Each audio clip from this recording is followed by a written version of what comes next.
Welcome back to Oddball, aka my recurring nightmare of just being trapped in Las Vegas and doing the same show over and over and over again. It is now November. I don't know if you guys know this. I'm still in Vegas. I'm still at Summer League. Charlotte, I'm also still in Vegas, still at Summer League. I think I asked you earlier, what if Summer League never ended?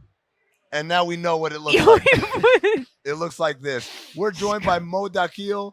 Mo, you are a former video coordinator with the Clippers and the Spurs. You now have a wonderful video series that you do called One Mo Thing on your socials, which are at Mo Dakhil _ NBA on both Instagram and Twitter. Don't ask me to spell it. It's on the screen somewhere here. Hopefully, like here-ish. Wherever you guys want to put it. I don't care. I just want to get through. It's been months. You've been here forever. So, Mo, I don't think I've ever asked you this question except the time we did this segment and it didn't record at all. But how did you get your start in the NBA? Should we break down that film? No. Should we put that silent fit? And Mo's like, well, here's where I said this, but you can't hear it. Right. So I started out as a student manager at USC, and one day just had to drive one of our senior players to a draft workout. He was being worked out by Neil Olshey, Tim Gergerich, and this is when Neil was a workout guy. Right. This is prior to him working for the Clippers and being their GM and all that stuff. Exactly. Like he was an assistant. His contract would end. He'd be a workout guy in the summer, then get re-upped. That was basically how they got around the rules. I get to the gym. Somebody didn't show up who needed to help with the workout. And there's Neil's looking around. And he has a whole bunch of NBA coaches in there. And he's, I'm not going to help. I'm not going to ask them. But then there's this guy right here who's dressed in the coach's uniform of the nice little polo and khaki shorts. Did it have anything on it? Was it like a USC? USC. Good. And then the Nike swoosh on the other side. Sick. So, and Neil asks me to come help. I'm like, sure, no problem. Help with this whole workout. Who were the players in the workout? You know what? It was actually like a second-round workout back in the day, so I don't remember. But the guy I brought over was Jeff McMillan, nicknamed Tank. Yeah. I remember Jeff. Yeah. And then, so I helped out with that workout. After the workout, Neil comes up to me, thank you so much for helping out. I'm like, hey, man, can I come back? Right. And he just looks at me and says, I can't pay you. And I'm like, no, I'm good. You don't have to pay me. I just want to come here and learn. Yeah. So I spent the entire summer working with Neil and Tim Gergerich, and we were working out guys like Jason Capono, Carlos Boozer, Kobe comes through the gym every now and then. We had like a whole different level of guys kind of come through. Eventually, after I graduate, Neil invites me into the Clippers. I just want to point out one of the names he said was Tim Gergerich, who is widely considered the best player development coach in the history of basketball. He used to do a camp right here in Vegas that players had to be invited to come be a part of. And if they were, they had to bring with them a coach or a workout guy from the team. So basically to chaperone them in and help run these clinics. But Gerg's camp was a big deal, and a lot of guys owe a lot of money to Tim Gergerich for getting better at the game. So that's a pretty big deal. You knew when you walked in and, wow, I'm working with Gregg. That's a big deal. The funnier side of it is, so after that, I do ball boy stuff for the Lakers during that time when I was in college, like preseason stuff. And the whole time I was working with locker room attendant, excuse me. And the whole time when I was working out in the summer, all he would call me was young fella. Yeah. We're playing Denver. Tim's working with Coach Carl. Yep. I see him. I'm excited. I go run up. I'm like, hey, Coach Gregg. He's like, hey, Mo, how you doing? I was like, holy crap. He knows my name.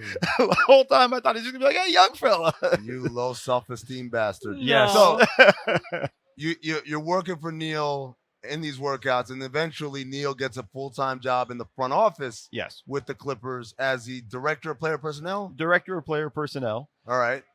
He brings me in to be a video room intern, and my main responsibility was the draft. Got it. And then for the next 2 to 3 years, worked on the draft stuff mainly. Helped out with team stuff, but the main focus was the NBA draft. Getting ready for all these kids that are coming out here playing. Right.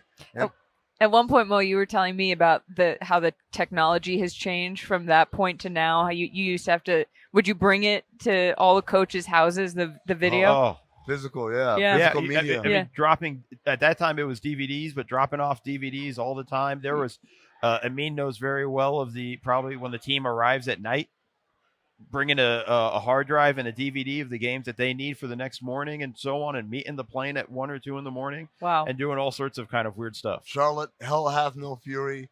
like a video coordinator who has to make 20 copies, and the DVD duplicator craps out. Oh my god, so bad. 87% into the burn, and you got to start it all over again. It is awful. So how do you end up in San Antonio?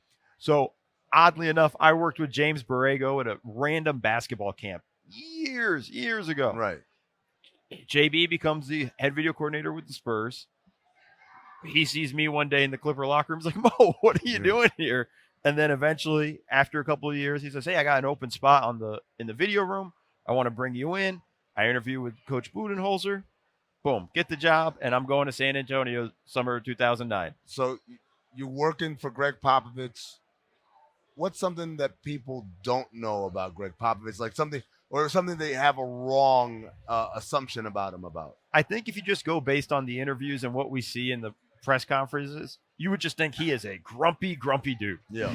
This man loves a good prank, and he loves to play on people's first day in the office. let me guess. Got me good. No, not Mo. He got me good. Sweet Mo. So the whole process with San Antonio was I never interviewed with Coach Pop. Okay. So I go ahead and I fly in. I still haven't met Pop. Get into the video room. Slowly the video room empties out. It's just me. And then Pop comes walking in looking for JB, going, hey, JB. Oh, looks around, video room's empty, and he sees me. And he's like, who the hell are you? And right then and there, I just turned completely pale, and I just go, I'm the new video room assistant, Mo Dakhil, all that stuff. It's like, what? No, nobody tells me. I'm only the team president here. Nobody's going to tell me anything here. Like, we're just going to hire whoever the hell we want. And then he storms off. I immediately turn around and say, okay, I should start looking for flights back home. Job's over. About a minute later, Pop comes running back in. Oh, I'm just kidding. I know who you are. Gives me a big old hug. And I just, in my heart was like, don't ever do that again, please. It's pretty good that he left you hanging for a minute. That's how you know he's committed to the bit. Yeah, and you just sit in there sweat. I mean, I had enough time to go on southwest.com and start looking to start looking for a flight back. Like, how quickly can I get out of here? Can I walk to LA? Is that a possibility? I love how there was no party that was like, let me check back with JB. And Yeah. what happened, I was like, just like, you know what? It was a good run while it lasted. Yeah, you're like, Pop just fired me, which is a badge of honor in and of itself, so we'll roll with it. So it's a weird thing because you work with Pop. You were in San Antonio. What years? 2009 to 2011. Yeah. There's something that happened in there. What was it that happened in 2010? Did it have? Were you? Oh, I Were you don't involved? remember such a thing. No, I don't. The Suns? Little Phoenix Suns sweep. I've blocked that all out. Yeah. That didn't happen. I just remember beating Dallas in the first round.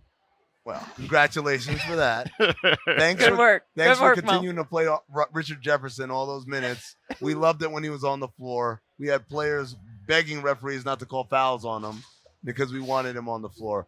But Mo, now that you transitioned from being a video coordinator to breaking down video, talking about the game from a media standpoint, as Pop talked to you about this, what is his take on Mo in his next chapter? Well, I've come to the dark side. Yes. I have now. Welcome, yeah. Exactly. I've crossed the line. I like to think of it more of Field of Dreams. When you went through the cornfield. Moonlight Graham crosses over to help the little girl. He can't come back. Dumb movie, by the way. Stupid movie. You went back to the Clippers, though. I did. So 2011, we have the lockout. Right. I go back home. I go to Team Australia for a little bit, come back home, work with unemployed. Yeah. Lockout ends. A couple days later, I get to connect with Vinny Del Negro, former Spur. Right. There it And is. that's the connection. And then I get back to the Clippers just in time for the fun times. Get Chris Paul. We have Chauncey Billups. We have Blake Griffin, DeAndre Jordan. Yeah. All the good times. Yeah, all the good times indeed. Now, you mentioned Team Australia. You were on the staff for Team Australia with Brett Brown, Yes. right? What was that like? Oh, that was an amazing experience. And it was just funny because Brett Brown was the head coach of the Australian national team.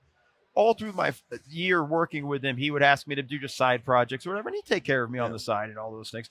And then just one day he calls me into the office after the playoffs, and he says, so I think you fly into Australia this day, and, we got the World Cup in Turkey, so you'll need an open-ended flight out of Turkey around this time in August. And I'm like, pardon me, what?